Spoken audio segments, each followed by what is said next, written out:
Today we're diving into something massive. I'm talking about a moment so shocking, so unexpected, it's got the entire WWE Universe on fire. In a world where loyalty crumbles and power rules, the Tribal Chief has returned, and with him, a storm that could reshape WWE forever. But when the smoke clears, a new alliance stands tall. One name has everyone talking: Jacob Fatu. Who is he? Why has he aligned himself with Roman Reigns? You're about to find out. Let's break it down. Yes, you heard it right. Roman Reigns is back. After months off the grid, the Tribal Chief made his shocking return on SmackDown, only to be ambushed by Seth Rollins' faction. But just when it looked like Reigns was finished, out came Jacob Fatu. And in a move no one saw coming, Fatu didn't just fight beside Reigns, he acknowledged him. That moment shook the foundation of WWE. What does this mean for the bloodline? For Rollins' crew? For the future of SmackDown? Let's get into it. June 13, 2025. Friday Night SmackDown. Allstate Arena, Chicago. The energy is electric. 18,000 fans still buzzing from the chaos of WrestleMania 41. 4 months, Seth Rollins, Braun Breaker, and Bronson Reed have run roughshod over the blue brand. Dominance, destruction, total control. But tonight, the tides turn. Roman Reigns, the original Tribal Chief, OTC, finally returns. Only to walk straight into a trap. Rollins' crew ambushes him. It's brutal. Outnumbered, Reigns is moments away from total defeat. Then, boom. Music hits. Jacob Fatu's theme. The Samoan werewolf storms the ring, takes out Breaker with a brutal superkick, flattens Reed with a moonsault, and backs Rollins into retreat. And then, he does the unthinkable. He extends a hand to Reigns. Pulls him up. And declares, there's only one Tribal Chief, and it's him. Points to Roman. The crowd goes nuts. The alliance is official. Let's rewind. At WrestleMania 41, Reigns lost everything. In a triple threat match against Rollins and CM Punk, Paul Heyman turned on him, siding with Rollins. That betrayal led to a devastating curb stomp on the title belt, and Rollins walked out champion. The bloodline collapsed. Solo Sikoa crowned himself the new Tribal Chief. The Usos broke apart. Reigns disappeared. Fans wondered, was the OTC era over? Now we know, it wasn't. Back to SmackDown, Rollins and his faction are gloating. They're untouchable. Heyman's by his side. Breaker and Reed flanking him. Rollins calls himself the new king of WWE. The bloodline's dead, he spits.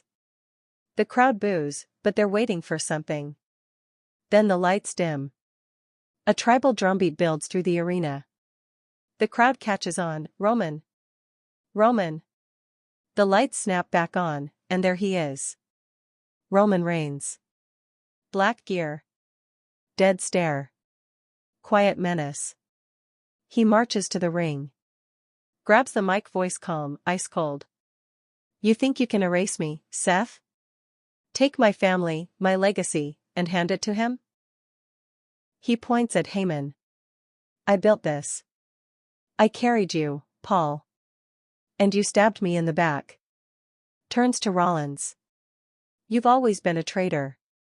But I'm back. And I'm not alone. Before he can say more, Breaker and Reed attack. Reigns fights hard, Superman punch, a spear, but the numbers catch up. Rollins joins in. 3-on-1. Reigns is down. Heyman watches gleefully from ringside. Then, everything flips. A new theme. Heavy Samoan drums. A primal roar. Out charges Jacob Fatu. He clears house. And when the ring is his, he reaches down and lifts Reigns. Grabs the mic. Solo Sikoa thinks he's the Tribal Chief? Nah. There's only one, and it's him. The crowd erupts, OTC. OTC. OTC. Rollins, Breakker, Reed, and Heyman retreat, shaken. Reigns and Fatu stand tall. A new alliance is born. But let's not forget who they're up against. Seth Rollins' faction is no joke. Rollins, aka Colby Lopez, has been a top-tier WWE star for over a decade. From the Shield to the Authority, from betrayal to gold, he's done it all. He's a Grand Slam champion, master of the curb stomp, and now, with Heyman, he's become more dangerous than ever. His vision? Burn down Roman Reigns' legacy. Braun Breaker is the enforcer. Son of Rick Steiner. Nephew of Scott. 6 feet 0 inches, 230 pounds, a wrecking machine with a football pedigree and a vicious spear. Bronson Reed, aka Big Bronson, is the tank. 6 feet 0 inches, 330 pounds, and known for the tsunami splash. A top rope finisher that ends careers. Together, they've been smashing through WWE's top stars since WrestleMania 41. But now, they have a problem. Jacob Fatu. He wasn't part of the plan. He was the disruption. And when he stormed that ring, the predators became prey. Heyman looked stunned. Rollins looked shaken. Breakker and Reed looked human. Because Fatu flipped the script. Now, Rollins' faction faces a united Roman Reigns and Jacob Fatu, a team fueled by betrayal, legacy, and revenge. Their grip on SmackDown? It's slipping. And this war? It's just beginning. Wrestling Warriors, what a ride. Roman Reigns returns. Jacob Fatu arrives. The WWE landscape has been shattered. We've got a bloodline civil war brewing. Rollins' faction in freefall. And a new alliance that might dominate or implode. This is why we love wrestling. Drama. Chaos. Power struggles. Every week, a new twist. Right here on Wrestling Juice, we'll cover every detail, every theory, and every moment that blows the roof off the arena. Reigns and Fatu vs. Solo Sikoa's bloodline. Rollins' crew fighting to stay on top. It's only July, but mark my words, SummerSlam 2025 will be an all-out war. And someone's leaving in ruins. Now I want to hear from you. Will Fatu stay loyal to Roman? Can Reigns reclaim the throne? Drop your thoughts in the comments below. Let's talk. What if I told you? The most dominant champion in modern wrestling history disappeared? What if I told you, the empire he built crumbled into civil war? And just when the world moved on, he came back, with a monster at his side? Welcome back, Wrestling Warriors. You're watching Wrestling Juice, your ultimate source for the wildest, most explosive stories from the squared circle. I'm your host, and today we're not just covering a match. We're covering a power shift. Because something seismic just hit WWE. Something that changed the landscape of SmackDown, destroyed alliances, and flipped fan expectations on their heads. This isn't just about a return. It's about revenge, legacy, bloodlines, and betrayal. June 13, 2025. Allstate Arena, Chicago. A date now etched into wrestling history. Roman Reigns, the tribal chief, the head of the table, the original bloodline architect, returned. But he didn't come alone. Because when he was moments from being crushed by Rollins and his pack of wolves, Jacob Fatu descended. And the second that Samoan monster raised Reigns' hand and acknowledged him, the foundation of WWE cracked open. Let's rewind for just a second. If you blinked, if you missed even a second of the last few weeks, you might be confused. Where has Roman Reigns been? What happened to the bloodline? And who in the hell is Jacob Fatu? Good. That confusion? That's exactly what WWE wanted. Because for months, the company has been playing chess behind the curtain while the fans were watching checkers. Here's what you need to know. Roman Reigns hasn't been seen since WrestleMania 41. He didn't lose his title, he lost his family. He lost the throne he sat on for over 1,300 days. He lost Paul Heyman, his wise man. He lost Solo Sikoa to ambition. And the world thought, maybe that's it. Maybe that's the end of the Roman Empire. What we didn't know. Reigns wasn't defeated. He was waiting. And while the new king celebrated, the true king was preparing a return that would burn the kingdom down. Let me paint the picture for you. Chicago. Friday Night SmackDown. A sold-out Allstate Arena. 18,000 fans buzzing, still reeling from the chaos of WrestleMania. For weeks, Seth Rollins, Braun Breaker, and Bronson Reed, backed by Paul Heyman, have dominated SmackDown. They claimed control of the blue brand. Rollins even declared it live on TV, "The bloodline is dead. I buried it at WrestleMania." That quote aged like milk. Because that night, the lights went out. And when they came back on, Roman Reigns was walking through the smoke. No pyro. No fireworks. Just that 1,000-yard stare.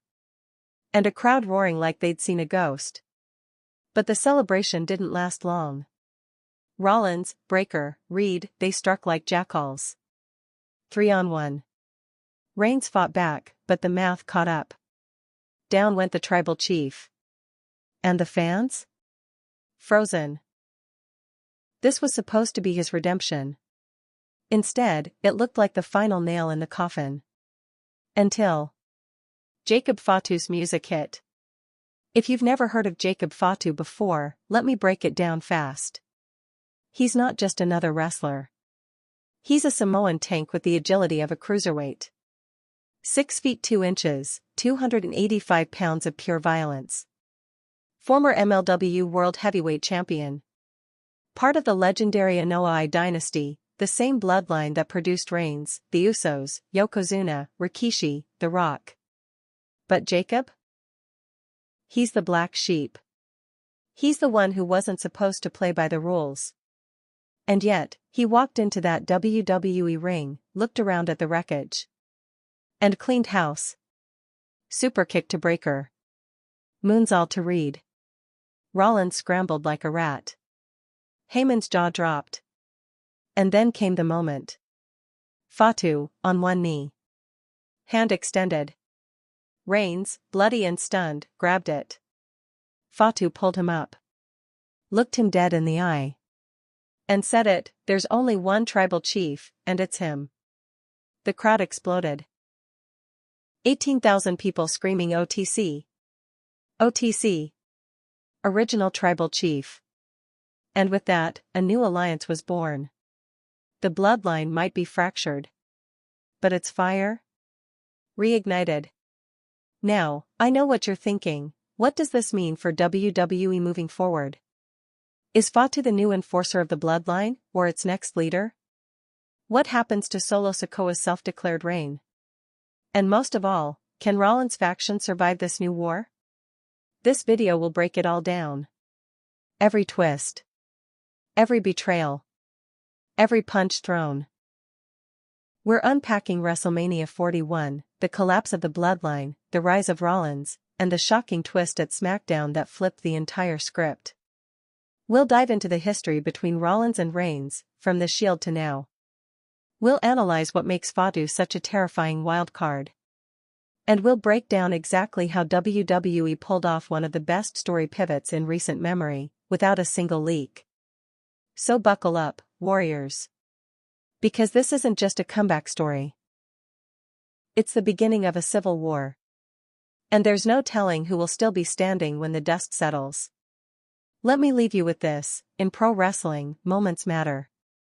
Not just title wins or heel turns, but those spine-tingling, goosebump-inducing moments where everything shifts. Jacob Fatu kneeling before Roman Reigns was one of those moments.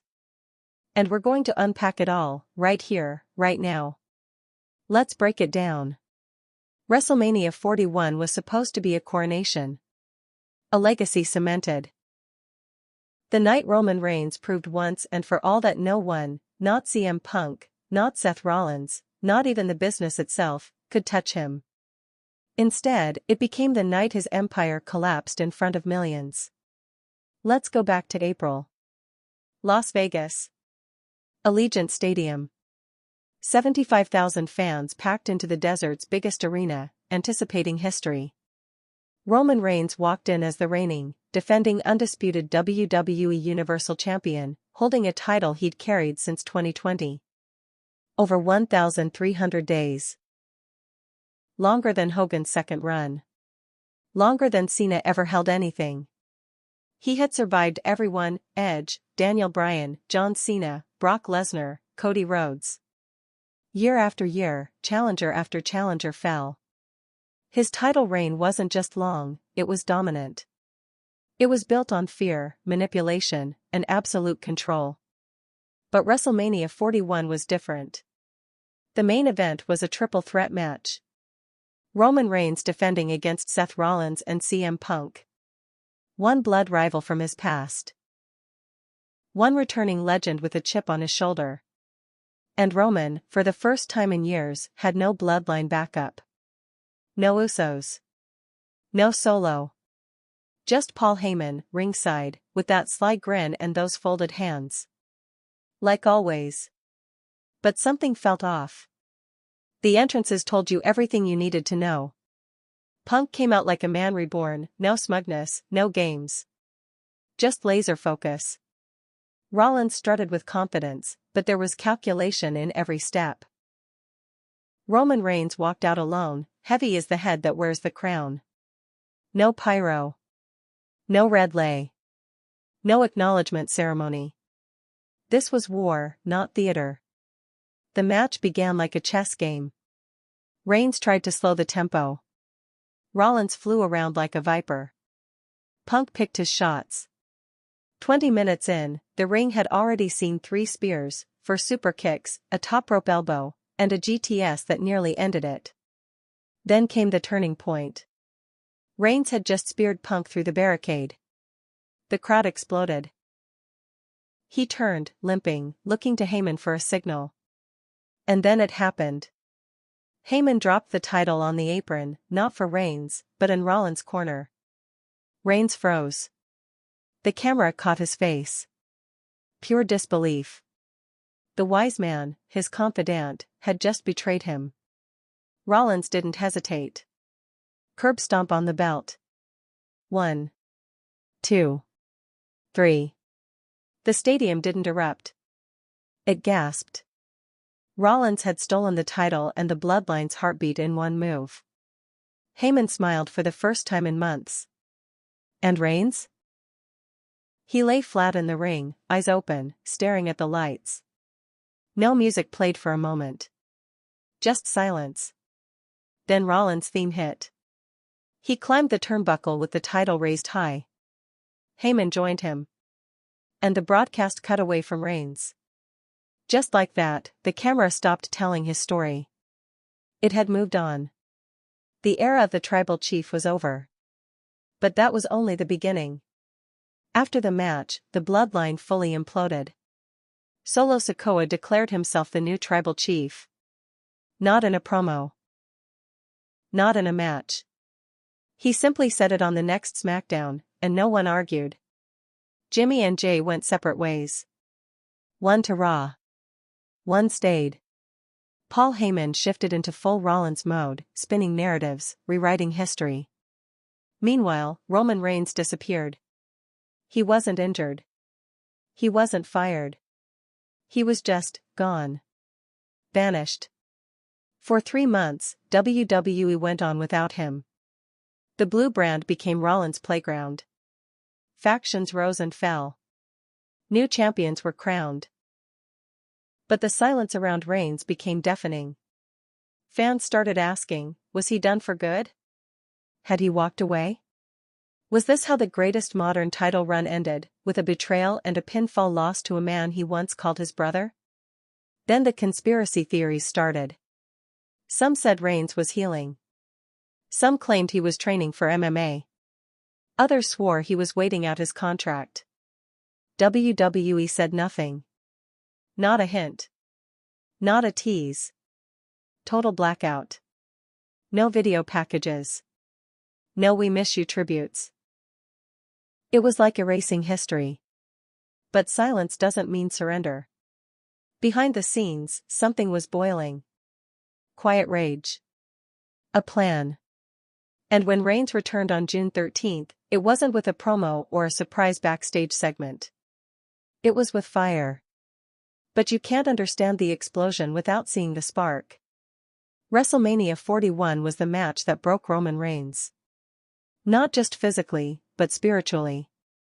It ripped away everything he built since 2020. The gold. The family. The identity. The question now is whether that break shattered him, or reforged him into something even more dangerous. WrestleMania 41 didn't end the Roman Reigns story. It ignited the next chapter. And this time, he's not fighting to keep the throne. He's fighting to burn down everyone who took it from him. When Roman Reigns disappeared from WWE following WrestleMania 41, there was a vacuum. Not just for a champion, but for a leader. Someone to seize control of the chaos. Someone bold enough to take power and ruthless enough to keep it. Seth Rollins saw the opportunity. And he didn't hesitate. Let's be clear, Rollins didn't just win a title that night in Vegas. He stole the heart of Reigns' empire. He took the wise man, the narrative, the entire story that Roman had controlled for nearly 4 years. Rollins didn't just become champion. He became the face of a new regime. He became the one calling the shots. In the weeks after WrestleMania, Rollins wasted no time building something more dangerous than the old bloodline, something colder, more calculated. He didn't gather family. He gathered killers. Operatives. Soldiers. He formed a faction built not on legacy, but destruction. Braun Breaker. Bronson Reed. And by his side, always, Paul Heyman. Let's talk about how that came together. Braun Breaker had already been circling the main roster for months. The son of Rick Steiner. Nephew of Scott. A machine of a man, with a look that screamed next-gen star and a style that combined raw football aggression with second-generation wrestling IQ. But what he lacked was direction. That spark. That identity. Until Rollins gave him one. Breaker became the enforcer. The heat seeker. The one who shut people down before they even started talking. If Reigns had Solo Sikoa, Rollins had Breaker, bigger, younger, and arguably more dangerous. Breaker doesn't smile. He doesn't talk much. But when that siren hits and he charges the ring, people move. Fast. Then there's Bronson Reed, Big Bronson. 6 feet tall, 330 pounds of top rope terror. A tank in the ring, known for his violent, career-threatening finisher, the Tsunami Splash. Reed had flirted with main event status for a while, but never found his lane. Rollins gave him one, Bulldozer. Reed became the Bruiser. The slow-moving avalanche you can't stop once it starts. Together, these three became a nightmare unit. Rollins as the mouth. Breaker as the blade. Reed as the hammer. And Heyman, the chess master behind it all. They didn't call themselves a name. They didn't need to. There were no armbands. No logos. Just dominance. Match after match, week after week, SmackDown turned into their personal coliseum. They opened May by injuring AJ Styles. Put Kevin Owens through a table. Crushed Ricochet in under 4 minutes. When Sami Zayn tried to step up, Breaker nearly broke his ribs with a spear that looked like it came from a rocket launcher. And in the middle of it all, Rollins. The architect. The visionary. Now reborn as something more dangerous. This wasn't the Rollins of the Shield, still rough around the edges. This wasn't the Messiah gimmick or the glitter suit era. This Rollins wore black. No frills.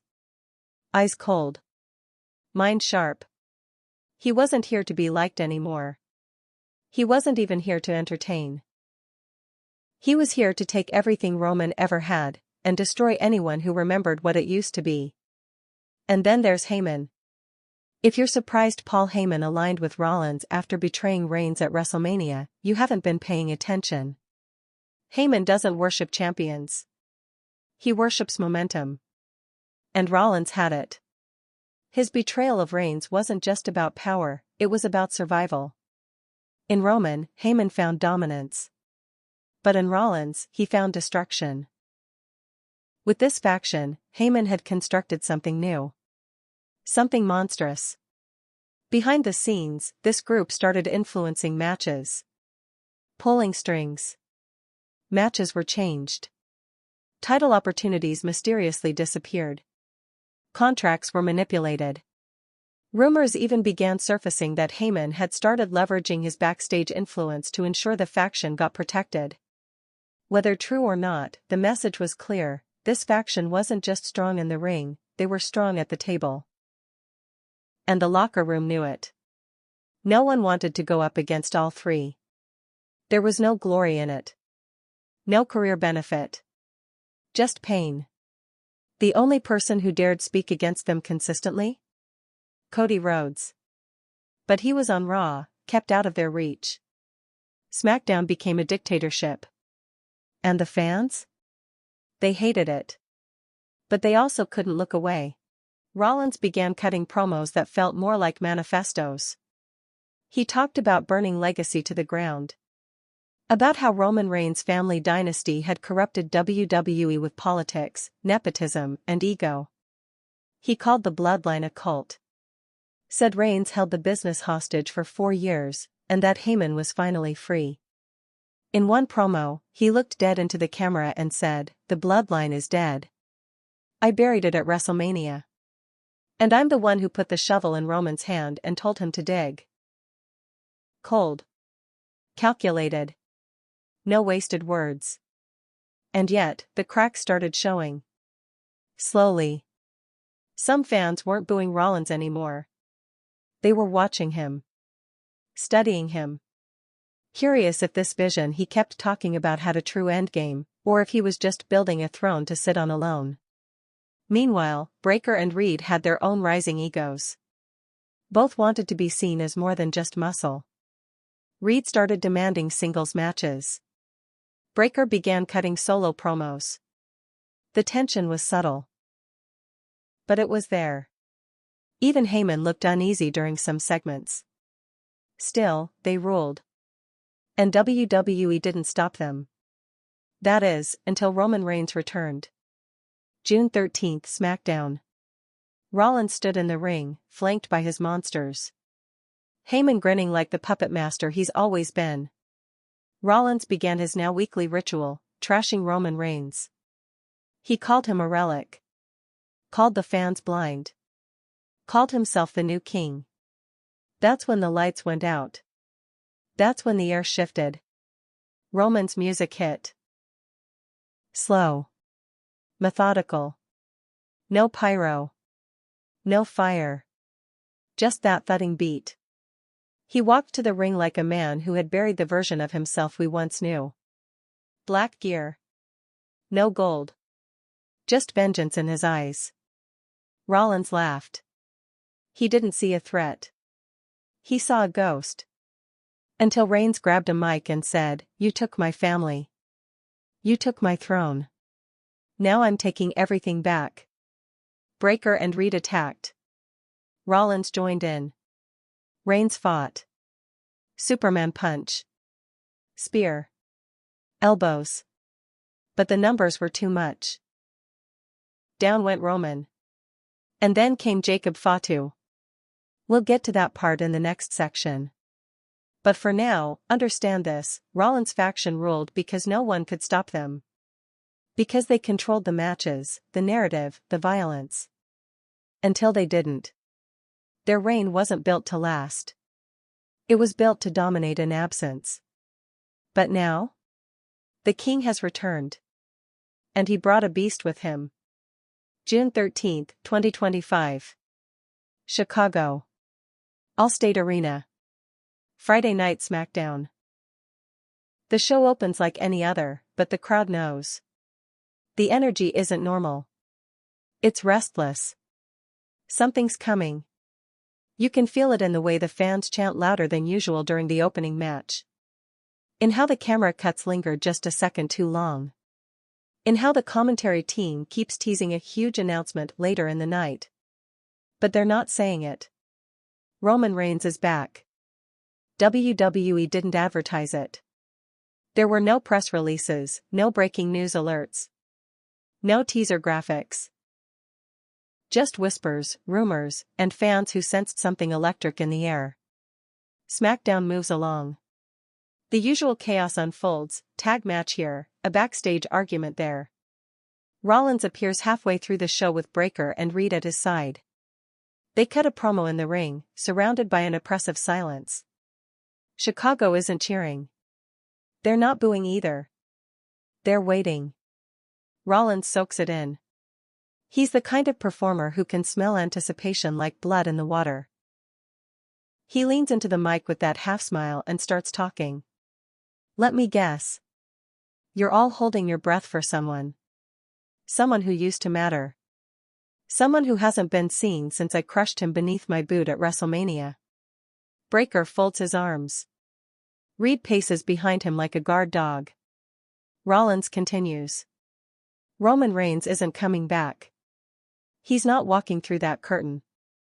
Because I buried him in Las Vegas. Because Paul Heyman finally chose the right side. Because this is the era of reality. And in reality, Roman Reigns is history. Then he says it. The bloodline is dead. The crowd erupts in boos. The camera pans to fans holding up signs. We acknowledge Reigns. Solo isn't my tribal chief. Jacob Fatu equals chaos. And then the lights cut.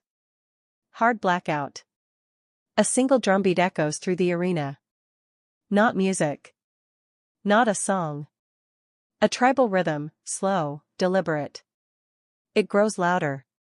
A second drum joins. Then a third. The arena pulses with sound. The screen flashes white for a half second. Then black. The rhythm stops. Boom. Roman Reigns' music hits. Not the same version. Slower. More stripped back. No bombast. No grandeur. Just the heavy bass line and that unmistakable aura of finality. The camera cuts to the ramp. There he is. Roman Reigns. Black tactical gear. No title. No pyro. No Paul Heyman. No Usos.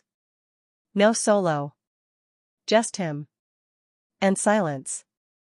Because 18,000 people have just seen a ghost. He walks slowly down the ramp. Not rushing. Not playing to the crowd. The camera gets close, he hasn't shaved. His beard is fuller. Eyes colder. Shoulders heavier. Every step is deliberate. Rollins doesn't move. The commentary team is silent. Reigns climbs the steel steps, enters the ring, and walks right past Breakker and Reed like they're not even there. He grabs a mic. You think you can erase me, Seth, he says, voice low. Measured. Take my family, my legacy, and hand it to him? He points at Heyman, who watches from ringside, eyes wide. I built this. I carried you, Paul. And you stabbed me in the back. Reigns turns to Rollins now. Walks closer. You've always been a traitor. Since the Shield. Since day one. You hide behind them, just like you always have. But I'm back. And I'm not alone. That line hits like a gunshot. Before the crowd can process it, Breakker explodes forward with a clothesline. Reed joins in. Reigns is ready. He throws elbows, lands a Superman punch, even manages to spear Reed. But it's a numbers game. 3-on-1. Rollins stomps on him while the crowd screams. Heyman barks from ringside like a general at war. Breakker drives Reigns into the corner. Reed squashes him with a running senton. Rollins pulls back, measures his shot, and hits a devastating curb stomp. Reigns is down. Motionless. Rollins stands tall. Until, boom. A new theme hits. It's primal. Deep drums. A Samoan war cry. The screen explodes in red and black static. Jacob Fatu storms out. The fans lose their minds. If Reigns was a ghost, Fatu is a storm. He sprints down the ramp, hits the ring like a cannonball, and without hesitation, superkick to breaker. Moonsault onto Reed. Rollins tries to run, but Fatu catches him with a spinning runnage. Heyman stares in absolute horror. And then the ring is silent again. Reigns is still down. Fatu kneels next to him. He doesn't gloat. He doesn't pose. He simply extends a hand. The crowd holds its breath. Reigns slowly reaches up. Grabs Fatu's forearm. The two men lock eyes as Fatu pulls him to his feet. And then, into the mic, Solo Sikoa thinks he's the tribal chief? Nah. There's only one, and it's him. He points to Roman Reigns. The crowd explodes. OTC. OTC. OTC. Rollins is on the ramp, holding his jaw, staring in disbelief. Breaker helps Reed to his feet as they retreat. And Paul Heyman? He just watches. His empire, the one he tried to rebuild under Rollins, crumbling again. SmackDown ends with Reigns and Fatu in the ring, standing side by side. Not posing. Not smiling. Just standing. Like two generals staring down a battlefield that's about to erupt. That night changed everything. It wasn't just a return. It was a warning. Roman Reigns didn't come back to reclaim what he lost. He came back to destroy what replaced him. And now, he is Jacob Fatu, a man with no allegiance to anyone but blood. Rollins' faction still holds the title. Still holds influence. But for the first time since WrestleMania, they look beatable. Because now, they're the ones being hunted. The moment Jacob Fatu stepped onto the SmackDown stage, everything changed. He didn't walk out. He charged. Like a wrecking ball with purpose. There was no hesitation in his eyes. No fear in his stride. Just pure, calculated chaos. In less than 30 seconds, he flattened three of WWE's most dominant men and shifted the balance of power in one of the most turbulent storylines the company has ever told. But who exactly is Jacob Fatu? And why is his arrival not just another debut, but a seismic threat to everyone on the roster? Let's start at the beginning. Jacob Fatu is not a stranger to wrestling. He's not some call-up or indie flavor of the month. He's a product of legacy. Blood. War. He comes from the same Anoa'i family tree that produced Roman Reigns, the Usos, Rikishi, Umaga, Yokozuna, and even The Rock. But where others followed the WWE path, Fatu took a different route. His journey was darker, rougher, and far more unpredictable. Fatu made his name in Major League Wrestling, MLW, where he ran through the roster like a tornado. He wasn't just good, he was terrifying. MLW didn't know what to do with him at first. He was too agile for a man his size. Too fast for the heavyweights. Too brutal for the high flyers. He didn't fit a mold, so he created his own. He quickly captured the MLW World Heavyweight Championship and held it for over 800 days, one of the longest reigns in modern independent wrestling. And it wasn't a quiet run. He steamrolled challengers, destroyed factions, and turned every main event he was in into a demolition derby. But the most important thing about Jacob Fatu isn't his power. It's his chaos. He doesn't follow orders. He doesn't do loyalty. He does damage. He is a force of nature that obeys only one code, family. And even that has conditions. So how did a man like that end up in WWE, aligning himself with Roman Reigns? Sources say WWE had been pursuing Fatu for years. He turned them down more than once. He wanted freedom. He didn't want to be turned into another cog in the system. And then WrestleMania 41 happened. Reigns was betrayed. The bloodline fell apart. And Solo Sikoa, Fatu's real-life cousin, declared himself tribal chief. That move sent ripples through the family. Behind the scenes, allegiances shifted. Old grudges resurfaced. Elders weighed in. And Fatu started watching. He reportedly told close friends, "I won't kneel for Solo. I'll only kneel for the real chief." That was the beginning of something bigger than a return. It was the start of a civil war. A family war. When Fatu finally agreed to meet with WWE Creative, he had one condition: he would debut with purpose. No gimmicks. No reboot. He wouldn't be repackaged. He would come in as the Samoan werewolf, unleashed and untethered. And that's exactly what happened. Back to June 13th. When Fatu's music hit, you could see confusion on the faces of the live crowd. Most had never seen him before. But it didn't take long for that confusion to turn into awe. Because Fatu didn't pose. He didn't play to the cameras. He hit the ring and immediately super-kicked Braun Breaker like he'd done it 1,000 times before. Then he turned, leapt onto the ropes, and hit a moonsault that defied physics for a man of his size. Bronson Reed folded under the impact. Rollins backed into the corner, wide-eyed. And just like that, the Predators became prey. Fatu didn't stop until the ring was his. Then he turned to Roman Reigns, the man who had ruled WWE in his absence, the man whose legacy was being dismantled before our eyes, and he did something no one saw coming. He offered his hand. And when Reigns took it, when Fatu pulled him up and looked him in the eye, you could feel the torch being passed, not to a successor, but to an ally. A new era. A new war. And then he said it. There's only one tribal chief, and it's him. He didn't say Roman's name. He didn't need to. He pointed. The message was loud and clear. For a man like Fatu, who acknowledges no one, to kneel before Reigns meant more than any promo ever could. It was an act of war against Solo Sikoa. A statement of purpose.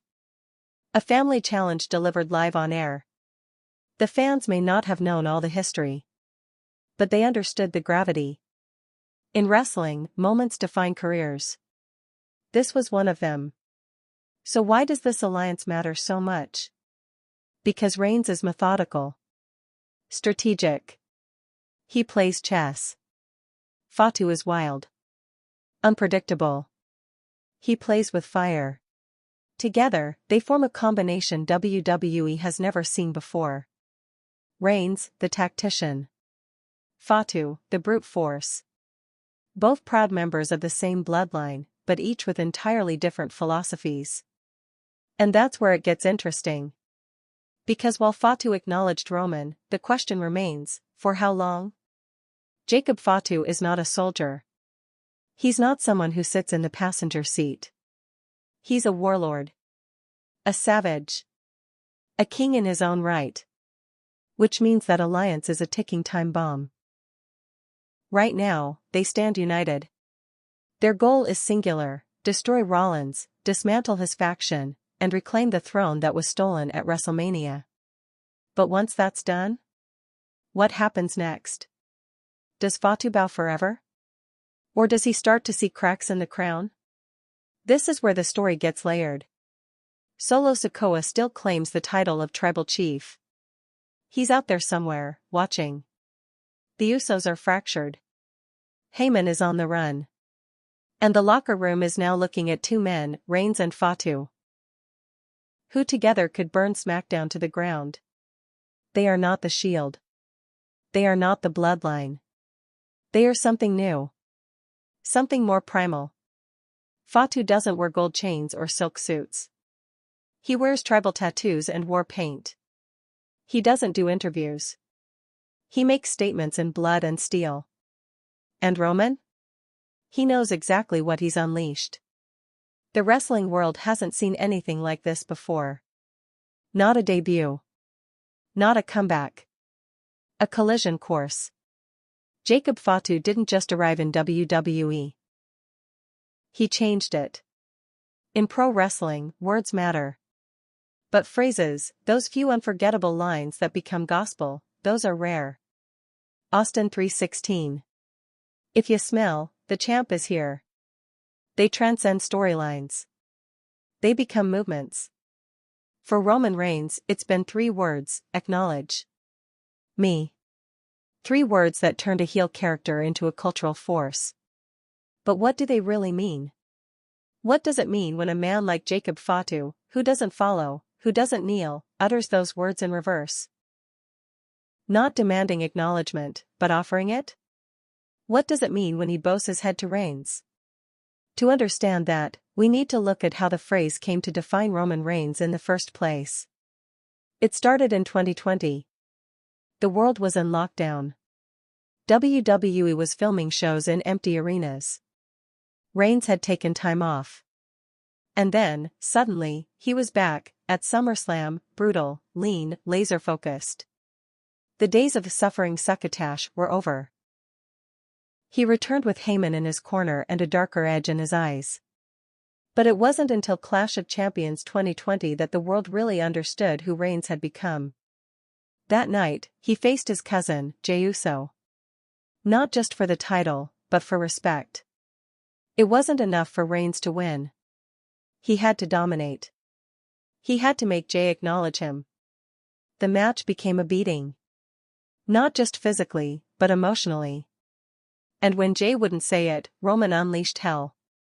Eventually, Jimmy ran in. He threw in the towel. And still, Roman screamed, "Say it," over and over. The demand wasn't for the belt. It was for recognition. From that point on, "acknowledge me" wasn't a catchphrase. It was a mission. Reigns didn't just want to hold the title. He wanted to reign spiritually. He wanted the fans, the roster, the entire wrestling world to understand one truth: he was not just a champion, he was the ruler. Every feud that followed, Edge, Bryan, Lesnar, Cena, McIntyre, centered around that one demand. Acknowledge me. Not just as a wrestler, but as the final boss. And most did. Cena played mind games, but at SummerSlam 2021, Reigns left him broken. McIntyre came at him in front of 60,000 UK fans at Clash at the Castle. But he lost. Even Sami Zayn and Kevin Owens, during their emotional rebellion inside the Bloodline, had to confront that phrase. But the most important acknowledgement came from inside the family. The Usos. Solo Sikoa. Even Heyman. One by one, they bowed the knee. And with each act of submission, Roman grew more powerful, not just as a performer, but as a character. He wasn't just a leader. He was a godfather. A tribal king. And that's what made WrestleMania 41 so devastating. Because when Paul Heyman turned, when he handed the belt to Rollins, he didn't just betray Reigns as a wrestler. He betrayed a belief system. He withdrew acknowledgement. That betrayal echoed through the family. Through Solo, through the Usos, through everyone who had once stood in line behind Reigns. It raised a terrifying question: what happens when the leader is no longer followed? What happens when acknowledgement is revoked? The answer was Solo Sikoa. He stepped up. Declared himself tribal chief. Didn't wait for permission. Didn't ask the elders. Just claimed it. On live TV.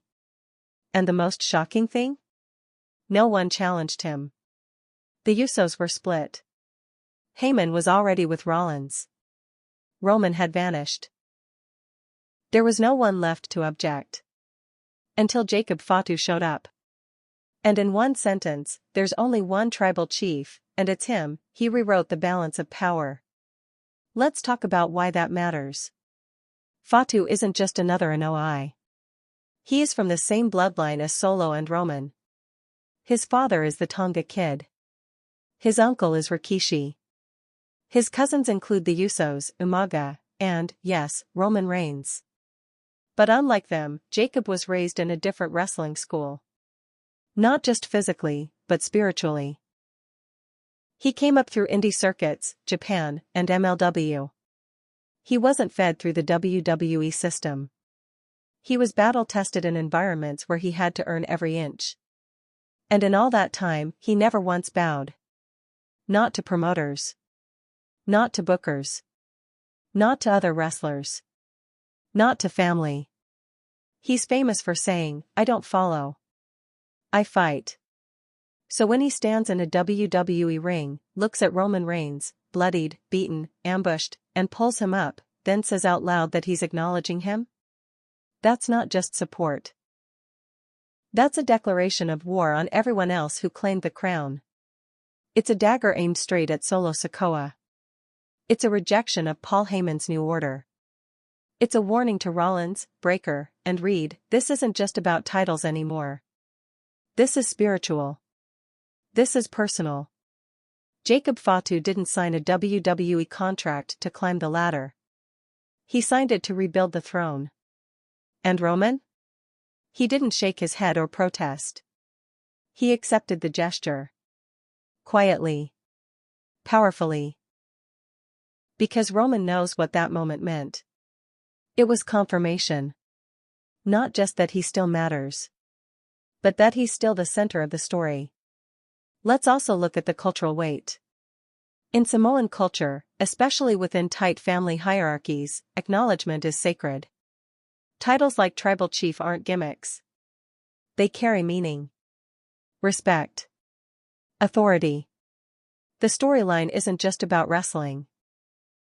It's playing with real-world concepts of legacy and honor within a family bound by centuries of tradition. When Reigns says "acknowledge me," he's not just demanding applause. He's demanding recognition as the head of his bloodline, an identity that carries as much spiritual power as it does performative drama. Jacob Fatu, by kneeling in that ring, didn't just serve the plot. He legitimized it. Because if he believes Roman is still the chief, then it forces everyone else. Fans, wrestlers, creative, to ask the question, if not Roman, then who? Rollins may be champion. Solo may claim the title. But neither have received that kind of acknowledgement. And so now the narrative shifts. Reigns and Fatu aren't just trying to reclaim the belt. They're trying to restore belief. In an order that was shattered. In a bloodline that fractured. In a truth that Heyman, Solo, and Rollins tried to erase. And this is where it gets dangerous. Because Fatu is not like the others. He's not a follower. He acknowledged Roman today. But will he tomorrow? What happens when the mission changes? What happens if Roman starts demanding loyalty, not earning it? What happens when Fatu decides he's the one who should be acknowledged? That moment, of respect, of unity, could be the seed of another war. But for now, the meaning is clear. Jacob Fatu's acknowledgement of Roman Reigns wasn't just a pop. It was prophecy.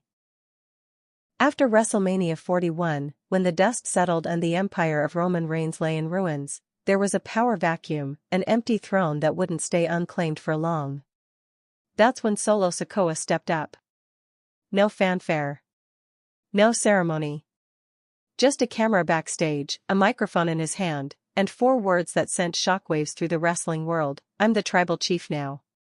No one questioned it. Because in that moment, there was no one left to object. Roman Reigns had vanished. The Usos were broken apart, Jay on Raw, Jimmy floating in chaos. Paul Heyman had defected to Seth Rollins. And the fans, still reeling from the betrayal and loss, didn't know who to rally behind. So when Solo made his move, it wasn't a challenge. It was a claim. He filled the silence left behind by Roman with quiet menace. No over-the-top promos. No grand coronation. Just destruction. In the weeks that followed WrestleMania, Solo Sikoa did what he had always done. He sent messages through violence. He put Santos Escobar on the shelf. He brutalized LA Knight backstage. He confronted Bobby Lashley in the parking lot and left him knocked out cold. These weren't matches, they were warnings. This was Solo Sikoa's version of diplomacy, fists and silence. But here's the twist, while Solo claimed the title of tribal chief, he never once explained himself. No acknowledgement ceremony. No speech about legacy. No family meeting with the elders. It was as if he believed that action alone granted him the crown. And for a while, it worked. The locker room tiptoed around him. WWE Creative treated him as a central figure on SmackDown, despite Rollins holding the actual title. Even Heyman, who had aligned with Rollins, didn't speak out against Solo. Almost like he was afraid of him. But fans could feel something was off.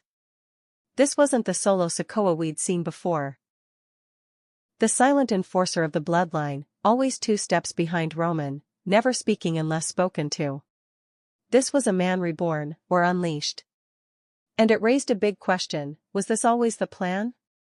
Had Solo been biding his time during Roman's reign, waiting for the right moment to strike? Had he resented his role as muscle, as backup, as the shadow behind the throne? Did he see Heyman's betrayal coming and silently cheer it? There are no answers, because Solo hasn't said a word about it. And that silence? It's starting to feel dangerous. Because now that Roman Reigns has returned, backed by Jacob Fatu, with a clear intent to reclaim his crown, Solo Sikoa has gone dark. He hasn't shown up on SmackDown. He hasn't responded on social media. He hasn't made a single move. Which leads to the next question, where is Solo Sikoa? Some insiders say he's waiting, watching the fallout from Roman and Fatu's alliance. Others believe he's been intentionally kept off-screen by WWE Creative to build suspense for an eventual civil war. A few whisper that he's gathering allies of his own. And then there's the wild card, Tamina. A backstage photo leaked 2 weeks ago showed her in a closed-door meeting with Solo. She hasn't been featured prominently in years. But she's family. Blood. And if Solo's building his own version of the bloodline, he may be going deeper into the tree than Roman ever did. Then there's the looming question of the Usos. They're split right now, geographically, emotionally, and professionally. Jay is chasing singles glory on Raw. Jimmy is drifting. Neither one has picked a side in the Reigns versus Solo war. But they will. They have to. Because this isn't just about who holds the title. It's about who speaks for the family. For all his silence, Solo Sikoa made one thing brutally clear, he believes Reigns' time is over. And more importantly, he believes he doesn't need Roman's blessing. That's a line you don't cross without consequences. Jacob Fatu certainly thinks so. When Fatu entered the ring and declared Roman the only tribal chief, it wasn't just a vote of confidence. It was a challenge. A shot across Solo's throne. And Solo has yet to respond. The longer he stays silent, the more dangerous he becomes. Because when someone like Solo Sikoa doesn't speak, you start to realize something chilling. He's not planning to defend his title with words. He's planning to defend it with war. There's a tension now, a drumbeat building beneath every SmackDown. Fans don't know when he'll strike. Creative doesn't even tease it. There are no Solo vignettes. No cryptic QR codes.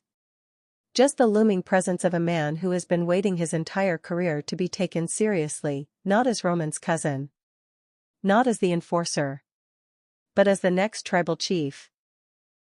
If WWE plays this right, the eventual clash between Roman and Solo will be more than a match. It will be a cultural reckoning. Because Roman Reigns represents the old order, ritual, ceremony, acknowledgement. He demanded loyalty, but he earned it first. Solo Sikoa represents a new kind of power, cold, silent, uncompromising. He doesn't ask. He takes. He doesn't explain. He asserts. He doesn't want the throne passed down. He wants to rip it from Roman's hands and crush it. Which makes the stakes terrifying. This isn't a simple feud. This is a war between two versions of power. And the wild card in all of it? Jacob Fatu. He could be the one to tip the scales. He could be the hammer that breaks Solo's claim, or the fire that burns Roman's legacy down from within if he turns. But either way, Solo will return. He will answer Fatu's declaration. He will confront Roman. And when he does, it won't be with a microphone. It will be with destruction. Before there was a tribal chief, before there was a visionary, before Roman Reigns and Seth Rollins became the centers of two separate WWE empires, there was the Shield.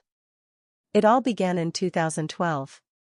Three men, Roman Reigns, Seth Rollins, and Dean Ambrose, debuted in WWE as a black-clad, riot squad unit called the Shield. They didn't arrive with pyro or catchphrases. They arrived with a purpose, justice.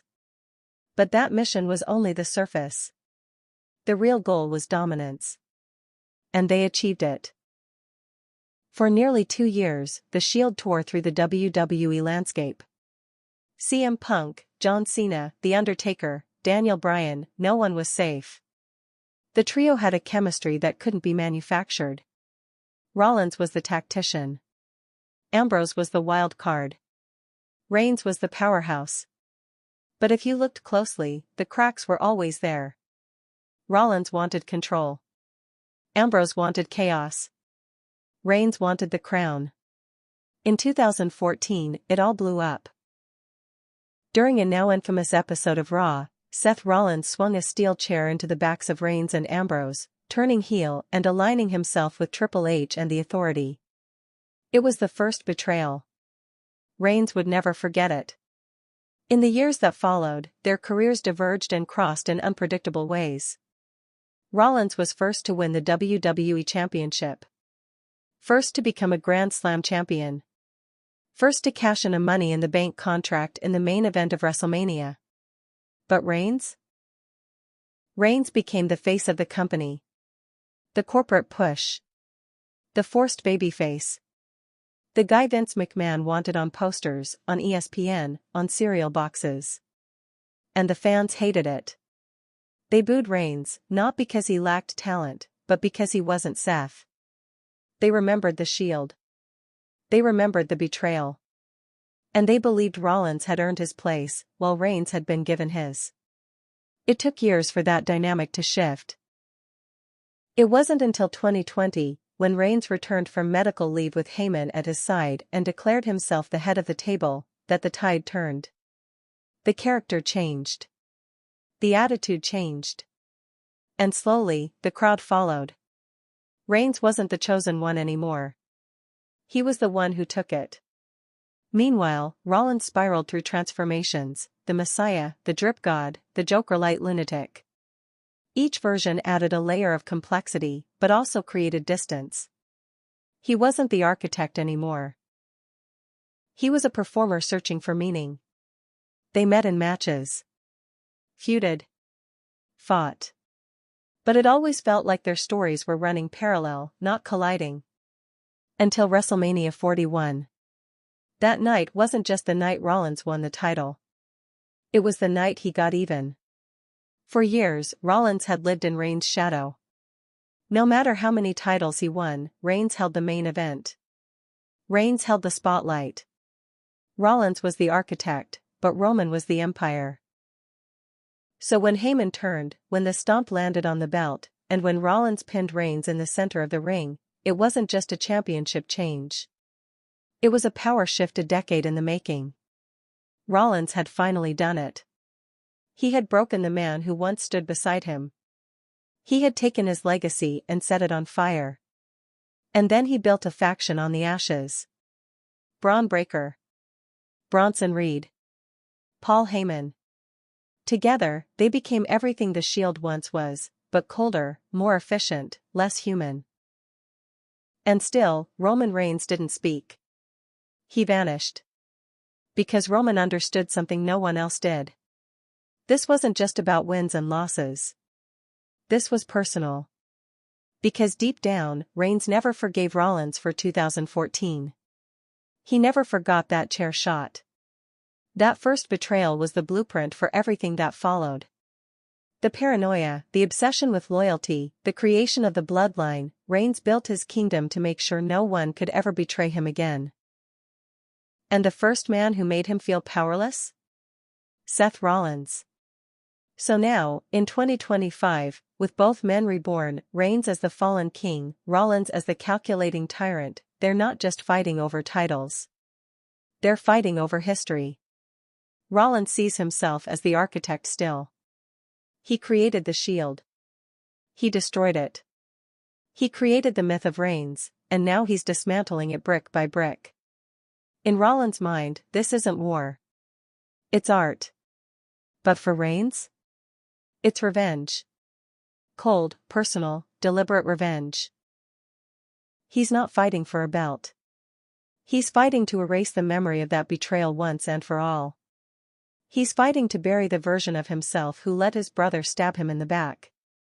And now he has Jacob Fatu by his side, a weapon of chaos Rollins never accounted for. Their next collision won't be like the Shield's implosion in 2014. It'll be bigger. More violent. More final. Because now, they're not brothers. They're gods. And there's only room for one at the top.